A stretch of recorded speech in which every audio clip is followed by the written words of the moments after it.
The house had already surrendered to nightfall when the story truly began. Outside, the village lay wrapped in silence, blue shadows stretching across sleeping rooftops, the cool wind whispering through bamboo leaves.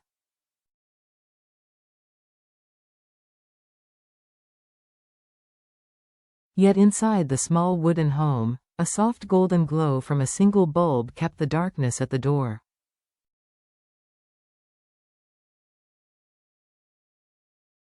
Little Nhi had fallen asleep first, curled peacefully beneath her thin blanket, her tiny breaths rising and falling in perfect rhythm.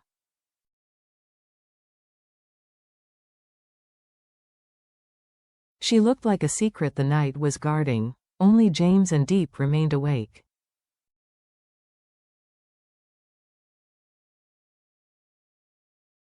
They shared the kind of quiet reserved for people bound not just by affection, but by the invisible threads of shared struggle and quiet loyalty.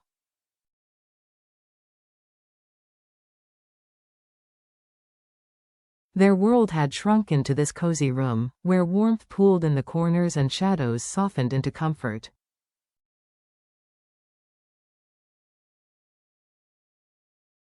Diep leaned back against the wooden headboard, her voice bubbling with excitement as she recounted her day's simple triumphs.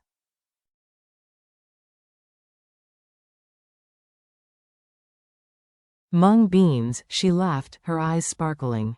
Everyone loved them. They asked me to pick more next week, as much as I can.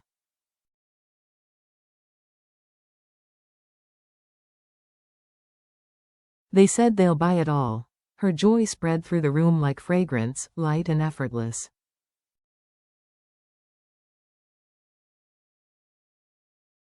James watched her with that attentive calm she had come to rely on. His expression soft, his eyes warm.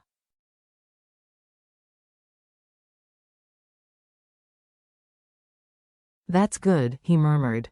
But beneath his gentle tone, a firmness lingered, the kind that comes from a decision long made.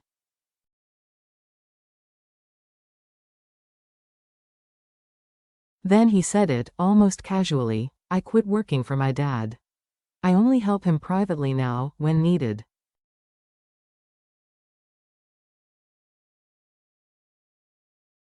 "Our focus, the real focus, is the company. Our company." A line drawn. A chapter closed.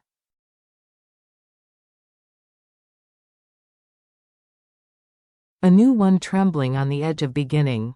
Diep turned to him, emotion stirring deep in her chest.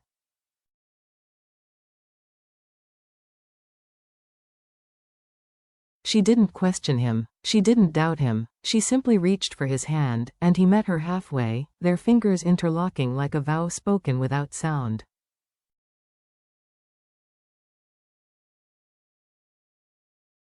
James squeezed her hand lightly, a gesture small in movement but enormous in meaning.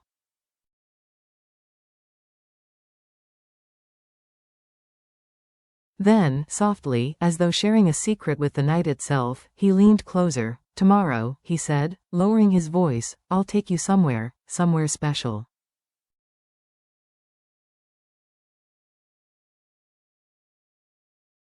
"I've waited so long to bring you there."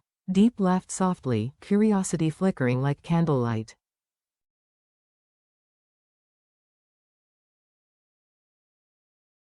"Where? Are we going on a trip?" He shook his head. "More special than that. A breath."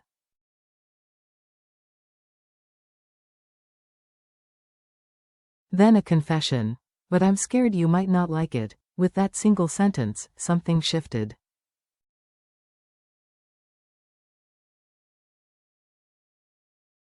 Their quiet night thickened with a tender anticipation, like the hush before dawn or the stillness before the first note of a song.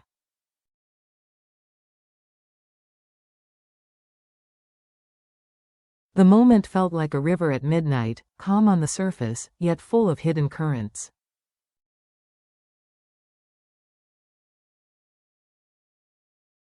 James hesitated before speaking again. "My mother, she likes you," he said, a small smile touching his lips.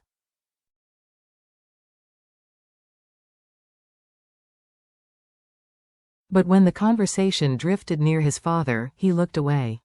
His face changed, only slightly, but Diep noticed.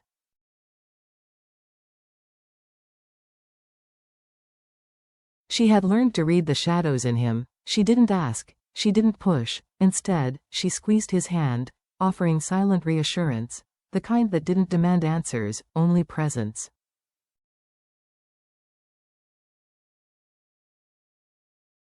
The kettle in the corner began to boil, its quiet rumble a reminder that life moved even when their hearts paused.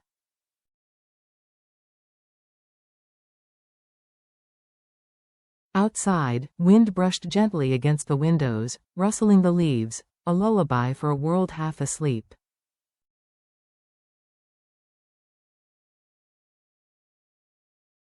It felt as if the universe had folded inward just for them. Finally James stood, brushing his fingertips along her cheek.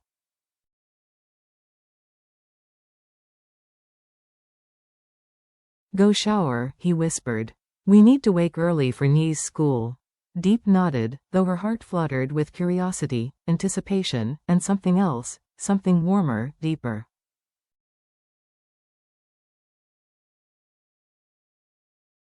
She didn't ask what tomorrow meant. Some magic is too delicate to touch with questions.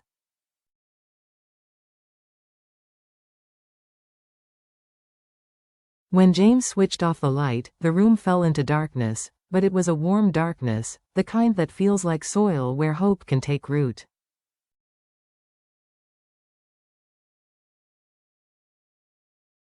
And it did. Dawn rolled over the village like a blessing. A soft light stretched across rooftops, glimmering on dewy leaves, warming the earth awake.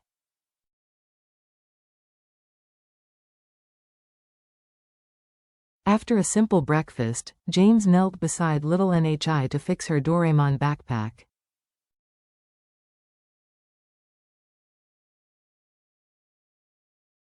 "You're so good," he told her. "Your teacher says you learn so fast." Nhi puffed her cheeks proudly, waved, and scampered through the school gate.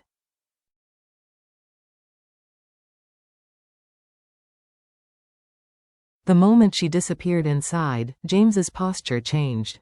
His back straightened.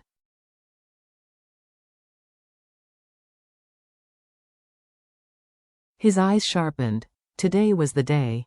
The day he had planned in secret, quietly, meticulously, for weeks.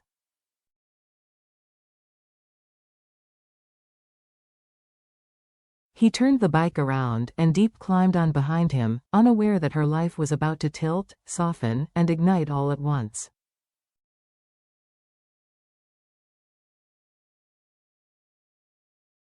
At exactly 8 a.m., James stopped the bike in front of a building that shimmered in the morning sun.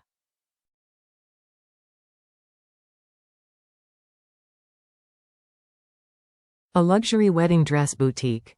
Not just a shop. A world of chandeliers, white gowns, soft perfumes, and polished floors.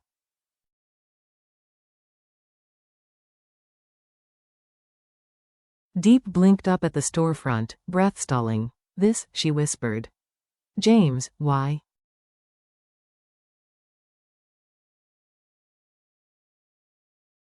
Before she could finish, a cheerful staff member pushed open the door. "Welcome. You two are here for the fitting, right? Please come in."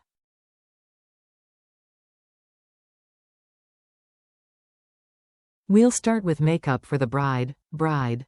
The word hit Diep like a wave. She turned to James, eyes wide and searching.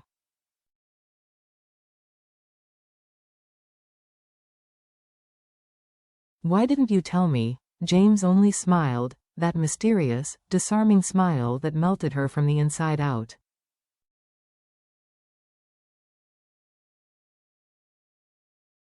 "It's a secret," he said simply, and with that, the day began. The boutique felt unreal.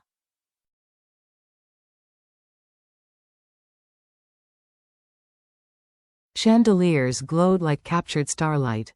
The scent of fresh peonies drifted through the air.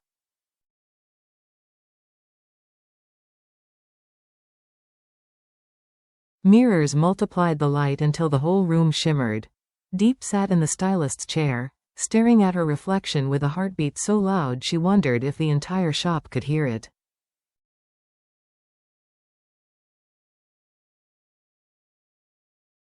"So this," she whispered, "is the place you wanted to bring me?" James sat beside her, half hidden by the stylist's cape, slipping his hand into hers discreetly.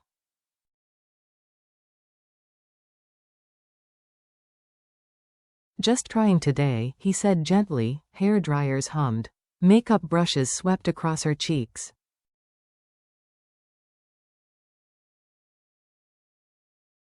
Stylists chatted softly around them. It felt like the overture to a wedding she never dared to imagine.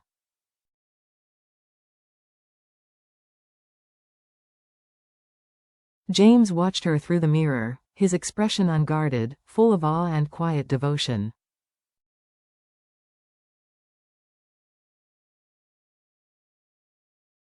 And suddenly, for the first time in her life, she felt like a bride. "I can't wait," he whispered.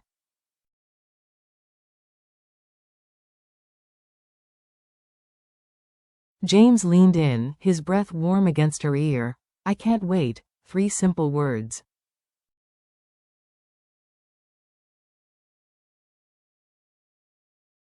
But they cracked something open inside her, something tender and trembling. Whatever stress she carried, whatever worry the company had placed on her shoulders, it all dissolved.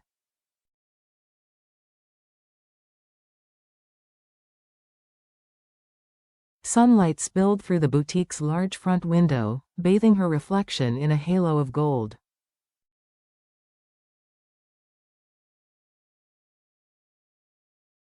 It felt like approval from heaven. James squeezed her hand again. Not reassuringly, lovingly.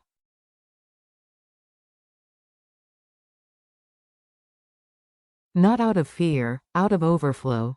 Today wasn't just a fitting. Today was a glimpse into a future he was quietly building for her, for them.